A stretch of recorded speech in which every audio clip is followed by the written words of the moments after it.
Corradi, Remi. I'm commercial manager here at Ecoveritas. My role in the past has very much been in this world of producer responsibility. So I've been in this market for about just coming on 16 years. Majority of that time spent as a consultant in the area of packaging compliance, and these days looking at, I think as Paul was sort of alluding to, looking at ways we can perhaps use tech a little bit more effectively in what we do and around packaging data and that type of thing. My presentation today is going to be focused on extended producer responsibility. So this usually takes me over an hour, so I'm going to try and cram this into about 10, 15 minutes. So it'll be quite a lot of information I'm throwing at you. So please use the comments for questions, which I'm sure there'll be a few. I'll try and cover at least all the sort of significant takeaway points, I believe, for extended producer responsibility. So before I go into the nitty gritty, just a little bit more about Ecoveritas and who we are. So we're a packaging data collection specialist. We specialise with producer responsibility, packaging compliance, and extended producer responsibility, and a lot of other packaging legislation that exists in the UK. Data is at the heart of it all. If you haven't got a good quality baseline set of data, then you're not really going to get very far with any of this. So what we do is we specialize in collecting data for our customers from their suppliers, verifying and quality checking that data and making sure it's fit for purpose. And then we use our expertise in the arena of producer responsibility and packaging compliance to complete the returns and the submissions for our customers, some of which you can see at the side there. And as I mentioned earlier, we're now looking using technology a bit more in what we do in collecting data, making suppliers' lives a lot easier, as it's not a pleasant process having to upload hundreds, if not thousands, of SKUs worth of packaging component data. So we're trying to make people's lives a little bit easier using tech and using that to our advantage and our customers' advantage. So in terms of EP, I think it's important to first look at what extended producer responsibility is all about, and exactly what that means. So extended producer responsibility is a way and a mechanism of making producers of a certain waste type responsible for it at its end of life. That's what it all boils down to. And whether that's, collections, making producers collect certain waste streams at their end of life, or making financial contributions to ensure that waste doesn't end up in landfill. It can be any of those types of mechanisms. Extended producer responsibility in the context of the UK usually revolves around financial contributions to the recycling infrastructure to ensure that recycling rates are increasing every year. And as part of that, in the UK, we've had legislation around extended producer responsibility, producer responsibility as it's known at the moment, since the 90s. So we've had packaging waste regulations since the 90s, and then we also have producer responsibility regulations around waste electricals and battery regulations as well. So there's a few different forms. I'll be focusing very much on packaging today. This is all about packaging compliance, because that's sort of the big change that we've got coming up this year, going from an old system that we've had since the 90s through to this new extended producer responsibility system that's going to be kicking off later this year. So extended producer responsibility reform comes as a package with some other regulations. I just wanted to touch on these quickly. I'm not going to go into these in any sort of detail, but I think it's just important to acknowledge that they do exist as well. So apart from extended producer responsibility, this year and in the future, we'll have other regulations coming in. Plastic tax, which I think is the presentation after mine, has already been enforced since last year, and it is ongoing. So I'm sure there'll be a great level of detail in the next presentation on that. We have deposit return systems coming in around the UK. Scotland has now been pushed to next year. That's all about the collection of drinks containers and paying a deposit, and then you claim that the consumer claims that deposit back at its end of life. Scotland was going to be this year, but moved to next year, and the rest of the UK will follow thereafter. And then we also have on the horizon consistent collection regulations, where all local authorities in the UK and businesses will be required to collect and segregate waste in the same streams to make everything a little bit more consistent I think, especially in England, local authorities are quite different in the waste streams that they collect. So where I live in Warwickshire is probably completely different to where everyone else lives in terms of the material split and the different types of waste that are collected. So they're going to be streamlining and standardising those collections in future as well. So a little bit. Now I'm going to focus on extended producer responsibility because that's the main thing that I want to go into. That's the one that's close to us on the horizon this year. So to put into context of where we're at the moment. So as I mentioned before, we've had packaging compliance in the UK since the 90s. 1997 is when those regulations came in. And then over the last 20 or so years, there's been very little change in those regulations. I would say I've been in the market for about 16 years and I haven't really experienced any sort of changes at all.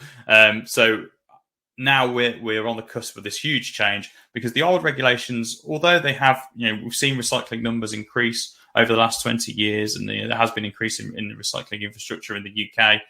Some could argue, and this is maybe controversial, that the current system is more about keeping the cost low for businesses rather than focusing on sustainability and the diversion of packaging waste away from landfill at its very core. So now these extended producer responsibilities will kind of flip the script, and now it won't be more about keeping the cost down for UK businesses. It will be about creating a more sustainable and green infrastructure for packaging waste. And these sort of points encompass what extended producer responsibility is all going to be about going forward. So encouraging a circular economy, so making sure that we have a circular approach to packaging waste, and the money being contributed by producers encourages that circular economy. There'll be a single point of compliance at the moment. I'll go into this a little bit more detail in one of the next slides. At the moment, the obligation of these regulations is split between the supply chain. Going forward, it will be one producer that picks up the entire obligation for packaging, depending on where they sit. So I'll go into that in a bit more detail in a second. The full net cost of recovery will be covered.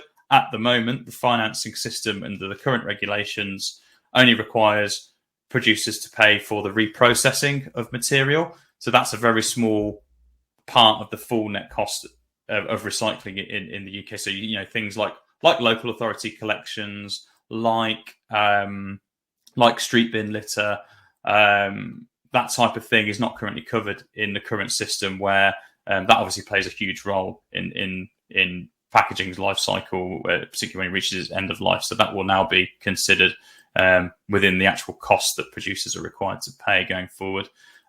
Eco-modulation of fees will be something that comes in a little bit later. It isn't coming in this year, will be coming in 2025, but that's an incentive system to look at incentivizing the use of more recyclable packaging. So recyclable packaging will incur a lower compliance cost than non-recyclable packaging, which will incur a cost penalty. So it's a way of making producers think about their material choices and making their packaging more recyclable. There'll be new data reporting requirements. So at the moment, producers are required to submit a report once a year annually to the Environment Agency, which is based on the previous calendar year's activity and sales volumes. Going forward, that could potentially be as many as 3 different reports that are required to be submitted to the Environment Agency. So quite a big reporting change, and the data points will be changing for that as well. And then in 2026, there'll be some mandatory labelling requirements on all packaging, primary packaging items, which I will go into in a few slides' time. So quite a few changes coming up with extended producer responsibility. So I just wanted to touch on this a little bit in the previous slide, but just sort of to give you a bit of context and a picture around the full net cost of recycling, because one of the big changes from the current regulations to extended producer responsibility is going to be this full net cost of recycling, and businesses and producers' costs are going to increase quite significantly due to this. So as I mentioned, the current system works, the current financing system uses this thing called the PRN system. So the PRN stands for Packaging Waste Recovery Note. And those packaging waste recovery notes are generated by accredited reprocessors. So reprocessors will collect and recycle material. They'll generate a certificate of evidence, which is the PRN, that will say we recycled X amount of paper. And then producers that are obligated by the current regulations will have to procure enough recycling evidence to offset their obligation effectively. So they're offsetting their packaging obligation with PRNs, and that covers investment into the reprocessing side of things. So reprocessors use that money generated by the PRN system to invest in the recycling infrastructure. Now, that's, as you can see, it's just a small part of the complete full net cost of recycling. We have all these other things that require investment as well. So that's what this extended producer responsibility will require producers to contribute into all of these different elements. And to give some sort of perspective on what that means for UK businesses in terms of money, the current packaging compliance system generated last year approximately 500 million in terms of financial contributions from registered producers, which there are about 7,000 odd producers, I believe, for packaging compliance. This will now move to, under EPR, it will move to a contribution of 1.7 billion by registered producers. So that's quite a significant shift in terms of the financial contributions by producers, going up from 500 million to 1.7 billion. So that's just something to think about in terms of the potential cost increases as part of extended producer responsibility. I did hear something about one particular grocery retailer where their bill they predict will be around 300 million just themselves for EPR going forward. So one business is nearly making up the entire sort of current market for packaging compliance under EPR. So it sort of puts it, gives it some perspective about where the costs will be going in terms of extended producer responsibility. So first, apart from the full net cost of recycling, that's kind of the first key takeaway that I'd like people to think about in terms of the cost increases that extended producer responsibility might bring. The second is the point of compliance. So the point of compliance under the current regulations splits the obligation through the supply chain. So depending on where you sit within that supply chain will determine your obligation into your tonnage of packaging that you're liable to buy PRNs for. So it's split between raw material manufacturers, which are people collecting the raw material to make packaging. Then you've got converters, which convert raw material into a recognizable item of packaging. Then you've got packer fillers, which add packaging to a product or add empty packaging. So this covers all layers, primary, secondary, and transit. So if you're adding shrink wrap to a pallet, for example, you're adding an outer carton to some consumer packs, that would count as pack filling. And then you've got selling, and selling means supplying to an end user. So that means if your direct customer removes packaging, then that would be an obligation for you. You'd have to pick up a selling obligation if your customers remove it. That's moving to a single point of compliance. So if you do one of these things, you will no longer take a small percentage of the packaging you put onto the market. You will be picking up 100% of that obligation. So that is brand owner. If you've got an obvious brand on the packaging, then that would be your responsibility. If you import packaging directly to the UK, that would be your responsibility. If you're an online marketplace, so if you're providing a platform for consumers to sell to each other online, you may have an obligation there. Packer filler is where there's no obvious brand owner and you're adding unmarked packaging to your products. Again, primary and secondary transit levels. Then you've got distributors, which supply empty packaging. And then there's another one, which is seller, which is supplying packaging, again, to end users, to consumers that are going to remove that. Some of them have different cost responsibilities, which I'll go into in a second. So this is what obligates you as a producer, or obligates you for the regulation. So you have large, small, and seller. So large producer is someone that turns over 2 million and handles more than 50 tons of packaging.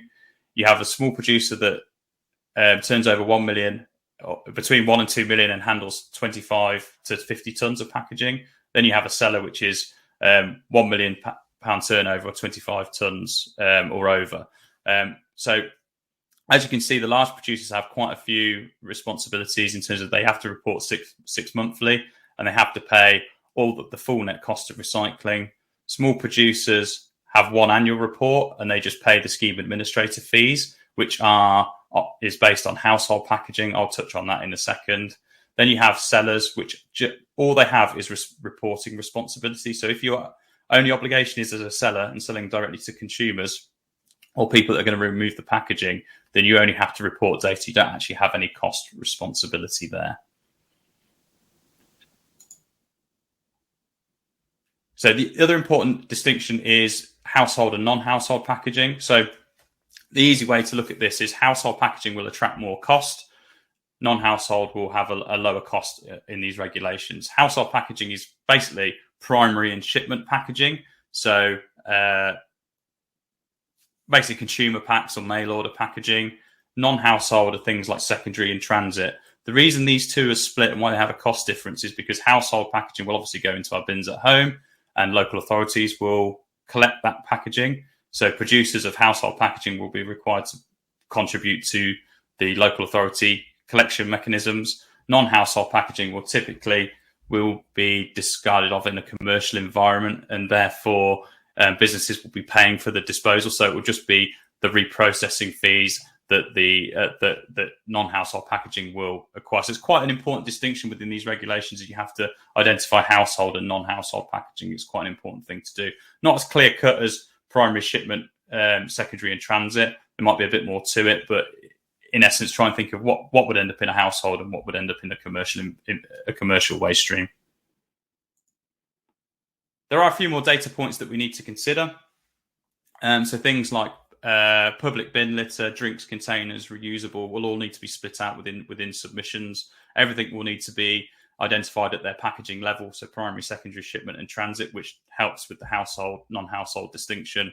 The data will be declared by material, so you can see the materials there. It's quite straightforward at the moment. We think the data will become a lot more granular in 2025 once the eco-modulated fees are introduced. And then obviously identifying where you sit in terms of a producer type, are you the brand owner, packer, filler, importer, etc., of that packaging. The other thing I wanted to bring up is the labelling. So labelling will become mandatory from 2026 on all packaging apart from flexibles and films, and then in 2027 on the films and flexibles as well. So the recycling logo will be a recycle, do not recycle logo, the recycle now logo, which is there. That'll have to be on every packaging component come 2026. I think this is something that's important for businesses to realise that this is coming, something to look into. I believe the on-pack recycling label OPRL can assist with this if there's any questions, and Ecoveritas can do the same. But just something to be important to be aware of that comes with this extended producer responsibility. It's not all about reporting data to the Environment Agency. There is a recycling labelling requirement coming down the line. So really important that businesses start to look at this now in preparation for 2026, because I can appreciate changing labelling and adding labels to packaging is not that straightforward in supply chain. So just something extra to consider. Now, I was going to go through our support if I had some extra time. I don't think I do have any extra time, so I'll leave that for now. I'll allow some time for questions. Thank you very much. One of the things that you mentioned was the offsetting. You mentioned the word offsetting, which I think that many people feel that it's a bit of a cheating the system. Now, one of the questions here was the Advertising Standards Authority announced the crackdown on the offsetting and labeling things as carbon neutral and net zero when in practice they are not necessarily that. So does this impact what you talked about, and just in general your opinion on that? Yeah, this is not something I have any experience with, unfortunately. Carbon neutral and net zero is kind of outside of the extended producer responsibility realm. I think this comes into more of a greenwashing territory. And if I had to give my personal opinion on this, I would say that's a great thing if they're cracking down on people providing false information and falsely categorizing that then they're net zero or doing anything positive to the environment when they're actually not. I'd say any sort of crackdown on that type of thing is very welcome, and probably should have been done a long time ago. So unfortunately, I can't give any professional comment on that because I don't have any experience in that area. But that's my personal opinion, obviously. And one last thing, I also wanted to look into the financial side of things. You mentioned the retailer who who calculated millions of additional costs. Do you think that there will be enough organizations who can afford this change? And is it going to lead It's to... a good question. It's a good question. It's certainly for some businesses, particularly brand owners and importers, I would say, are going to bear the brunt of this cost. And for them, an operating cost of probably, a couple of $100,000 at the moment is suddenly going to be tens of millions of pounds. It's definitely something that needs to be budgeted and needs to be considered. I think the problem at the moment is, and something I didn't really get around to talking about, is that we don't know what the fees are going to be at the moment. So the reporting starts this year from October, and the first sort of invoicing round under extended producer responsibility regulations will be April 2024. So that's when producers will start to have to pay for extended producer responsibility compliance. And at the moment, we don't have any costs provided by DEFRA or any NGOs or governing bodies about what these fees are going to be.